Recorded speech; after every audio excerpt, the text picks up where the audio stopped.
Welcome back. The Nigerian Courts bill has expectedly begun to elicit reactions from outside the House of Representatives. Here's what some legal practitioners, judiciary correspondents, and even litigants are saying about the proposed bill. I don't see anything wrong in giving a live coverage to court proceeding, but I have a serious objection to issues that borders on national security.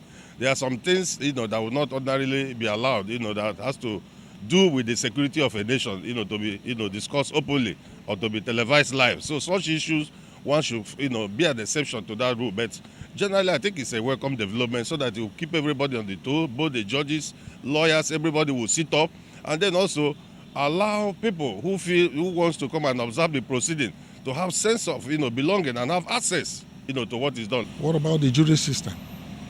Why not introduce the jury system so that people will be tried by their peers? If they do that, then we can bring in the camera to see what is going on. I'll give you the instance of O.J. Simpson's case in America. It was by jury system, not a judge sitting alone. So if you now have to introduce camera, the judge might be, because of the number of people, the camera and all that, might be shy of doing his job out of intimidation, threat and all that. But if it's a jury system, you select the jurors and all that, then everybody will see what is going on. The question is, will this not amount to an escalation of the trial by the media that has been prohibited by our judicial system? That is the question. Secondly, again, one of the objectives I learned is that it will put the judicial officers on their toes. It will propel them to being fair, and then they will know that the public is actually checking. But the question is it the public that moderates or regulates the activity of the judiciary? There are institutions that do this. And then whether it is covered live or not. Now the court itself has a recording system from which journalists and other social media or other media or the media houses, can have adequate reporting of events that is happening. I think the bill is a welcome development, and one way or the other it will help us at least in deepening the confidence of the people in the judiciary. And if we can adopt the style as used in other developed countries, I think basically when people are watching live events, live recordings of proceedings, they will be rest assured that what they will read in the papers the following day will be a true reflection of what happened the previous day. But my concern are in the areas of the sizes of some of our courts. Because by the time you say you want to bring in cameras, even where people without camera cannot even find a space to sit, where will you now put up your cameras and the likes? People will say maybe we don't have the facility here to do it, but something must have to start somewhere. As I'm standing here now, we have a case here for the past 8 years concerning pensioners. Now, if that system is operated, some of our pensioners who cannot come, if they are in the house, seeing how their case is being prosecuted, they will be relieved. The bill is good, but the question is how many Nigerians watch TV stations or listen to radios? The people who don't have time these days to watch TV or listen to radios, they believe in asking questions here and there.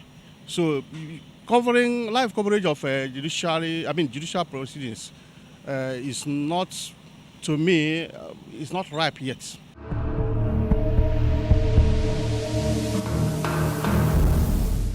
And just before we go, let's bring you now a recap of some of the top trending stories from the courtrooms. We begin with the report of the first conviction secured in the massive oil subsidy fraud allegedly perpetrated by some oil marketers in the Nigerian petroleum industry.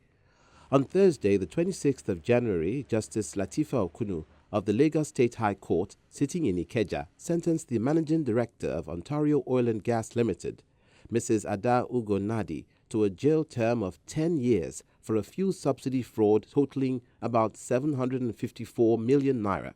The judge also ordered the return of the 754 million naira to the federal government. On January 13th, Justice Okunu convicted Ontario Oil and Gas Limited, its chairman, Walter Wagbatsoma, and its MD, Ugo Nadi, on an 8-count charge made against them by the Economic and Financial Crimes Commission.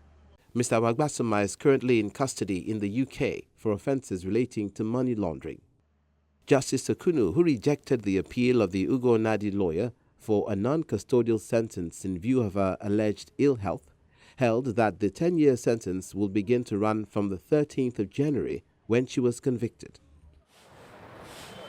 Staying with oil-related matters, a federal high court sitting in Abuja on the same Thursday ordered the interim forfeiture of oil prospecting license OPL 245 to the federal government, pending the investigation and prosecution of suspects in the $1.1 billion Malabu oil scam.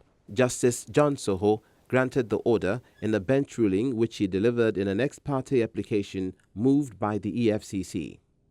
The OPL 245, an oil field believed to be the largest in Africa with over 9 billion barrels of crude, was said to have been fraudulently acquired from the federal government by Malabu Oil and Gas Limited in 1998 and afterwards offered to oil giants Shell and Ajip in an alleged shady deal. Still on issues of forfeiture, the EFCC has asked Justice Muslim Hassan of the Federal High Court, Lagos, to order the final forfeiture to the federal government, the sum of $153 million, allegedly linked to a former Minister of Petroleum Resources, Mrs. Desani Allison-Madueke. A banker, Mr. Dauda Lawal, has however challenged the temporary forfeiture of the sum of $40 million out of this sum. His lawyer, Mr. Charles Adeogun Phillips, on Tuesday, the 24th of January, told the court that though his client received $25 million out of the total sum in clear dispensation of his duties, the EFCC arrested him and coerced him to undertake to return $65 million. The lawyer is therefore seeking the refund of the balance of the $40 million which is said to be in the possession of the EFCC. The EFCC had alleged that the banker and some others helped the former petroleum minister Desani Allison-Madueke to siphon the money out of the Nigerian National Petroleum Corporation. In another case, an investigator with the EFCC, Mr. Tosin Owobo, has told Justice Mohammed Idris of the Federal High Court, Lagos, that the sum of 3 billion naira received from NIMASA for maritime security and paid into a special account of the Nigerian Air Force was allegedly diverted by a former Chief of Air Staff, Air Marshal Adeshola Amosu, and 10 others. The EFCC investigator appeared in court on Wednesday, January the 25th, as a prosecution witness in the trial of the 11 defendants for an alleged fraud totaling 22.8 billion naira. The EFCC is prosecuting the former Air Force Chief, Adeshola Amosu, alongside a former Chief of Accounts and Budgeting of the Air Force, Air Vice Marshal Jacob Adigun, and a former Director of Finance and Budget, Air Commodore Olugbenga Gbadebo. The three are facing trial alongside 8 companies through which the funds were allegedly diverted. Trial Judge Justice Idris has admitted in evidence some documents tendered by the EFCC in proof of his case against the defendants. And we round off also at the Federal High Court in Lagos, where one of the cases involving NIMASA may be concluded shortly if Justice Mojisola Olatoregun upholds the no-case submission made by a former acting director general of the agency, Mr. Callistus Obi. The judge on Monday, January the 23rd, reserved February the 21st for judgment in the no-case submission. Mr. Callistus Obi is standing trial with one Ali Dimas, a personal assistant to former NIMASA Director General Patrick Akpobolokemi, over an alleged 136 million naira fraud. The lawyers to both defendants told the court that the EFCC had not made out a prima facie case to secure their conviction.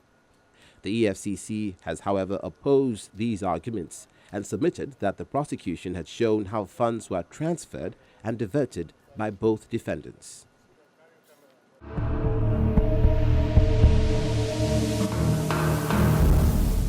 That's the program for today. Please send in any questions or comments about the bill and indeed any area of the law. You can watch this episode again or even past ones on our YouTube channel. I am Shola Shoyeli. Thank you for watching.